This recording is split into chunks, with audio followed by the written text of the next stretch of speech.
वृंदावन के श्री कृष्ण के दर्शन का यह वीडियो पद्म पुराण के संदर्भ से लिया गया है। पद्म पुराण के पाताल खंड में शिव जी श्री कृष्ण भगवान और राधा जी के भक्ति के बारे में नारद जी को बता रहे हैं। शिव जी नारद जी से कहते हैं, मैं तुम्हें अत्यंत अद्भुत रहस्य की बात बतलाता हूँ, जिसे मैंने साक्षात भगवान श्री कृष्ण के मुख से सुना था। पूर्व काल की बात है, मैं कैलाश पर्वत के शिखर पर एक सघन वन में रहता था और वहां भगवान श्री नारायण का ध्यान करते हुए उनके श्रेष्ठ मंत्र का जप करता था। इससे संतुष्ट होकर भगवान मेरे सामने प्रकट हुए और बोले, वर मांगो। उनके यूं कहने पर मैंने आंखें खोलकर देखा, भगवान अपनी प्रिया श्री लक्ष्मी जी के साथ गरुड़ पर विराजमान थे। मैंने बारंबार प्रणाम करके लक्ष्मीपति से कहा, कृपा सिंधु, आपका जो रूप परम आनंददायक, संपूर्ण आनंदों का आश्रय, नित्य मनोहर मूर्तिधारी, सबसे श्रेष्ठ, निर्गुण, निष्क्रिय और शांत है, जिसे विद्वान पुरुष ब्रह्म कहते हैं, उसको मैं अपने नेत्रों से देखना चाहता हूँ। यह सुनकर भगवान कमलापति ने मुझ शरणागत भक्त से कहा, महादेव, तुम्हारे मन में जिस रूप को देखने की इच्छा है उसका अभी दर्शन करोगे। यमुना के पश्चिम तट पर मेरा लीला धाम वृंदावन है, वहीं चले जाओ। यूं कहकर वे जगदीश्वर अपनी प्रिया के साथ अंतर्धान हो गए। तब मैं भी यमुना के सुंदर तट पर चला आया। वहां मुझे संपूर्ण देवेश्वरों के भी ईश्वर श्री कृष्ण का दर्शन हुआ, जो किशोरावस्था से युक्त कमनीय गोप वेश धारण किए अपनी प्रिया के कंधे पर बायां हाथ रखकर खड़े थे। उनकी वह झांकी बड़ी मनोहर जान पड़ती थी। चारों ओर से गोपियों का समुदाय था और बीच में भगवान खड़े होकर श्री राधिका जी को हंसाते हुए स्वयं ही हंस रहे थे।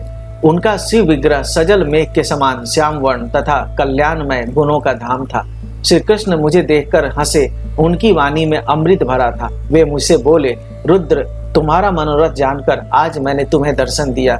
इस समय मेरे जिस अलौकिक रूप को तुम देख रहे हो, यह निर्मल प्रेम का पुंज है। इसके रूप में सत्य, चित्त और आनंद ही मूर्तिमान हुए हैं। उपनिषदों के समूह मेरे इसी स्वरूप को निराकार, निर्गुण, व्यापक, निष्क्रिय और परात्पर बतलाते हैं। मेरे दिव्य गुणों का अंत नहीं है तथा उन गुणों को कोई सिद्ध नहीं कर सकता। इसलिए वेदांत शास्त्र मुझे ईश्वर को निर्गुण बतलाता है। महेश्वर, मेरा यह रूप चर्म चक्षुओं से नहीं देखा जा सकता, अतः संपूर्ण वेद मुझे अरूप निराकार कहते हैं। मैं अपने चैतन्य अंश से सर्वत्र व्यापक हूँ।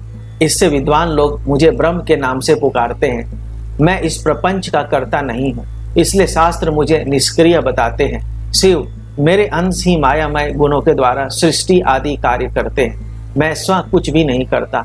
महादेव, मैं तो इन गोपियों के प्रेम में विहल होकर न तो दूसरी कोई क्रिया जानता हूँ और न मुझे अपने आप का ही भान रहता है। ये मेरी प्रिया श्री राधिका है, इन्हें परा देवता समझो। मैं इनके प्रेम के वशीभूत होकर सदा इन्हीं के साथ विचरण करता हूँ। इनके पीछे और अगल बगल में जो लाखों सखियां हैं, ये सब की सब नित्य हैं। जैसे मेरा विग्रह नित्य है, वैसे ही इनका भी है। मेरे सखा, पिता, गोप, गौवें तथा वृंदावन, ये सब नित्य हैं। इन सब का स्वरूप चिदानंद रसमय है।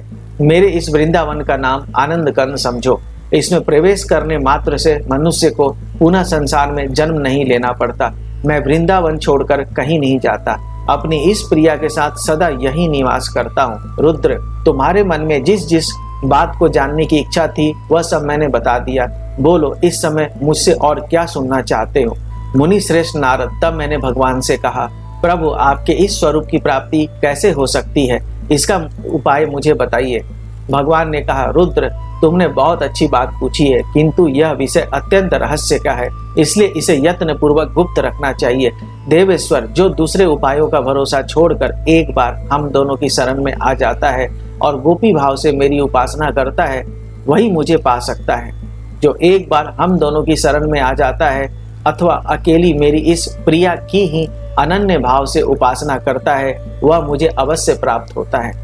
जो एक बार भी शरण में आकर मैं आपका हूँ ऐसा कह देता है, वह साधन के बिना भी मुझे प्राप्त कर लेता है, इसमें संशय नहीं है। इसलिए सर्वथा प्रयत्न करके मेरी प्रिया की शरण ग्रहण करनी चाहिए। रुद्र, मेरी प्रिया का आश्रय लेकर तुम भी मुझे अपने वश में कर सकते हो। यह बड़े रहस्य की बात है जिसे मैंने तुम्हें बता दिया है।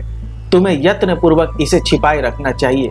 अब तुम भी मेरी प्रियतमा श्री राधा की शरण लो और मेरे युगल मंत्र का जप करते हुए सदा मेरे इस धाम में निवास करो। यह कहकर दया निधान श्री कृष्ण मेरे दाहिने कान में पूर्वक युगल मंत्र का उपदेश देकर मेरे देखते देखते वहीं अपने गणों सहित अंतर्धान हो गए। तब से मैं भी निरंतर यहीं रहता हूँ नारद।